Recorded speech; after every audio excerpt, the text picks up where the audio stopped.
13 days ago, I bought a pile of data chips from a trader. The plan was just to see what was there, see if anything was worth anything to sell on. In it was the history of a ship and its crew.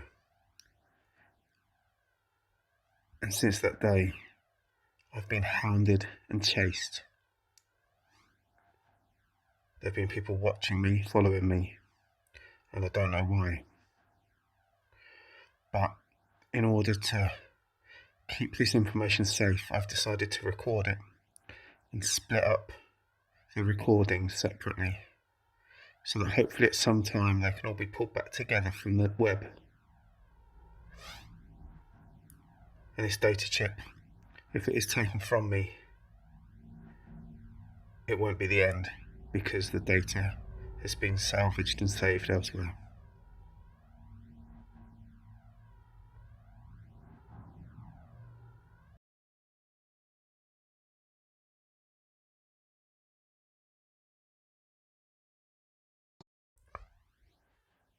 Our story starts on Dilabru, pleasantly known as a hell world, a desert with no water. Its main focus is on mining. It's non-industrial, the air is toxic. That said, it has a high-tech level of 15, Earth's is around 7 or 8. Not because of the planet itself, but instead it's a jumping-off point for 2 routes across the Great Rift. Its tech level comes from the need to run essential trade through the planet and a large number of ships that pass through.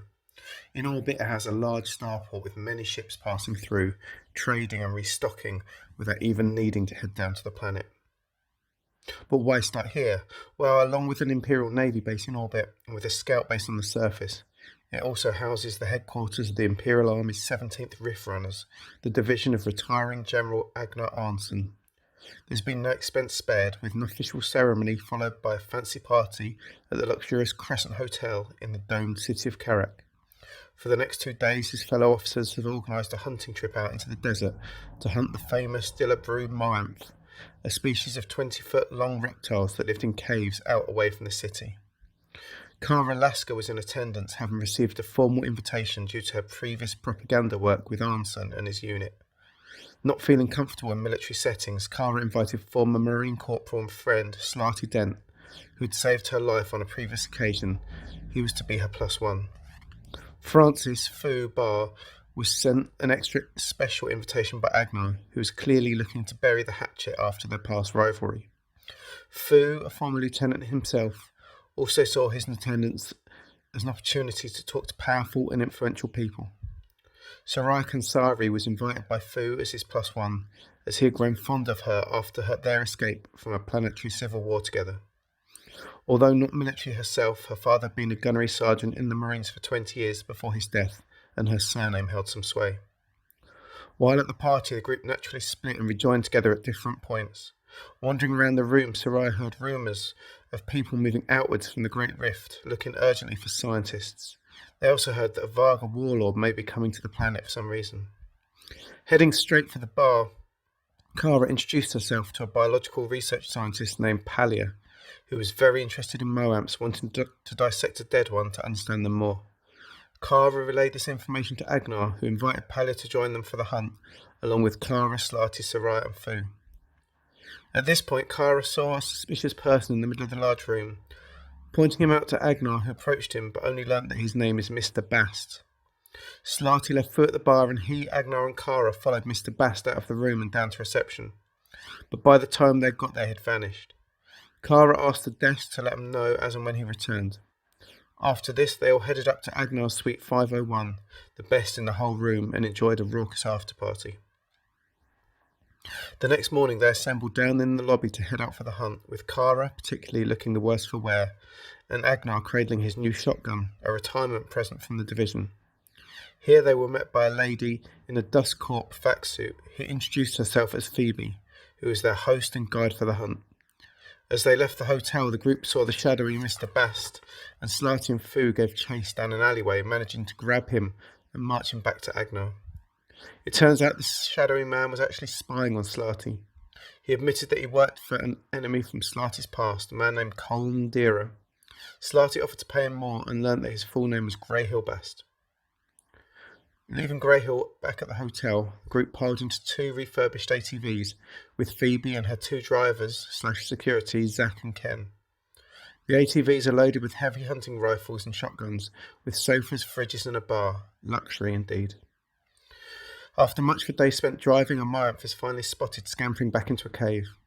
Starting a tradition of trying to jump out of every possible moving transport, Slarty leapt out of the ATV to the cave, landing a shot before the Amaranth escaped.